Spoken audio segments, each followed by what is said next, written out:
Party ఎదుగుదల చూపించాలనే ఉద్దేశంతో పెట్టింది ఈ కార్యక్రమాన్ని చాలా మంది సభ్యత్వం అనేది తీసుకుని ఒక నెంబర్ కోసం చేసే ప్రయత్నంగా తీసుకుంటున్నారు. పార్టీ కోసం పనిచేసే కార్యకర్తలు నిస్వార్థంగా 10 మంది ఉన్న పర్లేదన్న అభిప్రాయం. చాలా మంది మనం ఎంత చేద్దాం, లేకపోతే ఆ నియోజకవర్గం మీద ఎంతమంది బలం చెప్తాం అనే ఆలోచన బూత్ లెవెల్లో పనిచేయడం కోసం బూత్ నుంచి 10 మంది ఉన్నా సరే మనకు సరిపోతారని నా ఉద్దేశం. దీన్ని ఎవరో కూడా అంటే ఇంత ముందు మాట్లాడే మెంబర్షిప్ నెంబర్ కోసం మాట్లాడే వాళ్ళు ఎవరు కూడా అనిగా తప్పుగా భావించద్దు. నా ఉద్దేశం ఏంటంటే నాయకత్వాన్ని పెంపొందించాలనే ఉద్దేశం పవన్ ఎంతైతే ఉందో అది అతి సంఖ్యలో కాదు, తక్కువ సంఖ్యలో వాళ్ళకున్న భావజాలను బట్టి, వాళ్ళకున్న నిజాయితీ బట్టి వాళ్ళు పనిచేయాలని ఆలోచనతోటి ఈ కార్యక్రమం తీసుకొచ్చారు. ఇప్పుడు 2014 నుండి కూడా పవన్ కళ్యాణ్ పార్టీ జనం చాలా సామాన్య జనం, డబ్బు బలం లేదు, అధికార బలం లేదు, ఏమీ లేదు. చాలా సాధారణమైన కార్యకర్తలు పార్టీ కోసం పనిచేశారు. ఇప్పటికీ కూడా పనిచేస్తూనే ఉన్నారు. నాయకులు కనీసం వాళ్ళకి గుర్తింపు అనేది ఇవ్వాలి. క్రియాశీలకంగా పనిచేస్తే నెంబర్ బాధకు కావాల్సింది. క్రియాశీలకంగా పనిచేసే కార్యకర్త పార్టీ కంచుకోవడం వాళ్ళు. ప్రతి పార్టీలో కార్యకర్తలు అంటారు కానీ ఒక జనసేన పార్టీలో ఉన్న సైనికులు అంటారు. అంటే అలాంటి సైనికులు పార్టీకి ఎంత కంచుకోవడం 2014 నుండి ఎలక్షన్ ఒక్క జనసేన పార్టీ రోడ్డు మీద తిరగలేని పరిస్థితుల్లో ప్రయత్నించిన పార్టీ జనసేన. అది కావడం పవన్ కళ్యాణ్ బావగాలం ఇక్కడ ఉన్న నాయకత్వం. ఈ వాటి వరకు కూడా జనసేనలో ఉన్న వేదికలు చాలా ఆదిపాలశక్తుల్లో పనిచేశారు. ఈ వారం మనం చాలా మంది చెప్తున్న వ్యవహారాలు చూస్తుంటే మనం పార్టీ కోసం ఏదో చేద్దాం.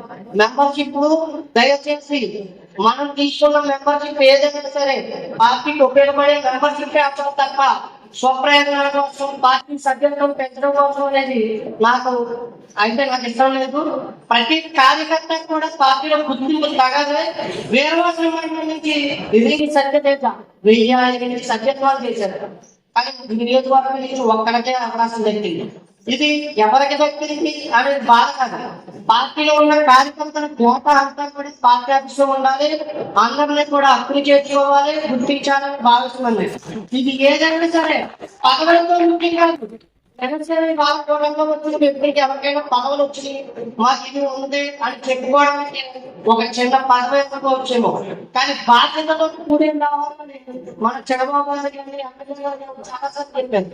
ఎందుకంటే పదవి తీసుకుని మనకు ఏదో అనంతరాయం కాదు, దాంట్లో ఉన్న బాధ్యతను నిర్వర్తించాలనే ఉద్దేశంతో అలాంటి కార్యకర్తలందరినీ కూడా నాయకులుగా గుర్తించి ఈసారి మన నామినేటెడ్ పదవులు కూడా చాలా మందికి ఆనందం కలుగుతున్నారు. కానీ ఒకటైతే చెప్తున్నాను, ప్రతి పార్టీ ఏదో మీటింగ్ పెట్టుకుని మనకు అవకాశం వచ్చిన ప్రతిసారి మన పార్టీ కోసం మాట్లాడటం కాదు.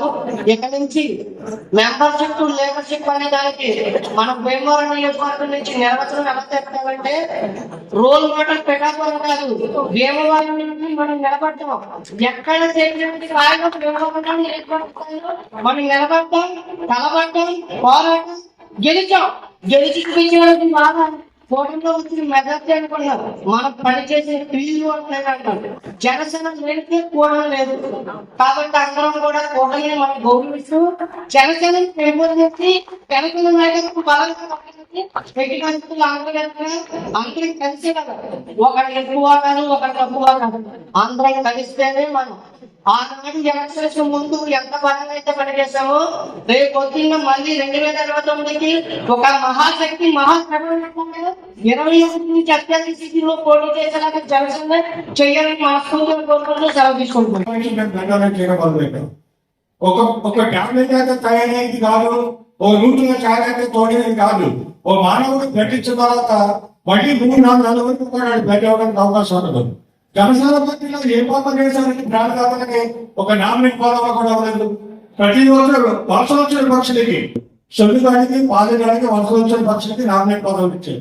ఏ జనసేన పార్టీలో ప్రాణదాతలకి అవకాశం ఇవ్వకూడదని ఇవన్నీ ఎందుకంటే మేము వాళ్ళలో ఉన్న బాగా బయటికి కట్టాలని చెప్తున్నాం. జగన్ గారు జనసేన పార్టీకి భీమవరంలో ఫస్ట్ పర్మిషన్ పెట్టింది. ఆ వేళ భీమవరం 1 వెంకటేశ్వరరావు ఉన్నప్పుడు సార్ కంప్లైంట్ ఉన్నది మీకు అంటే కనుక పదకొండు కంప్లైంట్ మీటింగ్ అందరూ రిపోర్ట్ చేయండి అన్నాడు. ఆయన ఎప్పుడు లోకల్ తీసుకుని చీఫ్ మీద కాగితం పెట్టి రాతా ఉన్నట్టే రిపోర్ట్ చేయండి చదివేగా ఉన్నట్టే ప్రకాశం తోటలు పదకొండు బ్యానర్ కడతారంట అక్కడ ఏదో అవంతి సంగతి జరిగితే తీసుకొచ్చి రాలేదు తిన్నాను అని డౌట్గా వెళ్ళిపోయాడు ఆయన. వెళ్ళిపోతే ఏం గారు పర్మిషన్ ఇచ్చింది టీఎస్పీ దగ్గరికి తెచ్చా పర్మిషన్ అన్నాడు. తర్వాత ఆయన అన్నాడు మున్సిపాలిటీ సభలో పర్మిషన్ మీటింగ్ పెడతారు మున్సిపల్ కమిషనర్ దగ్గరికి అన్నారు. బాలస్వామి గారు మున్సిపల్ కమిషనర్ గంటా శ్రీనివాస్ గారి దగ్గర కూడా ఆయన పిఏ కింద పనిచేసి ఆయన అన్నారు మేము సపరేట్ మీటింగ్ కింద ఏంటంటే సార్ రామారావు గారు ఏం అమర్చింది సంఘటన జరుపుకోకుండా జాగ్రత్తగా మీటింగ్ కండక్ట్ చేసుకోవాలి నేను కూడా చిరంజీవి గారు అవ్వమంటాను. ఇవన్నీ ఎందుకు చెప్తామంటే మాట్లాడాలంటే చాలా ఉన్నది. ఇవన్నీ కూడా బాధ్యతలు తీసుకుని ఎమ్మెల్యే గారు అందరినీ కూడా మంచి వ్యక్తులు ఉండాలి. రీసెంట్ సంగీతానికి పవన్ కళ్యాణ్ ప్రాణపోషి చాలా కష్టం. ప్రతి ఒక్క ఎమ్మెల్యే పోతే చెప్తున్నా ప్రాణదాతలు కూడా పవన్ కళ్యాణ్ గారి దగ్గర ఒక్క ఫోటో ఎక్కితే వాళ్ళ నుంచి కూడా ఇప్పుడు గెలవడానికి ముందు కూడా ఈ ఎమ్మెల్యే భీమవరం పవన్ కళ్యాణ్ గారు వచ్చినప్పుడు కనుక ఈ అవకాశం కల్పించాలని కోరుకుంటూ జై శంకర్.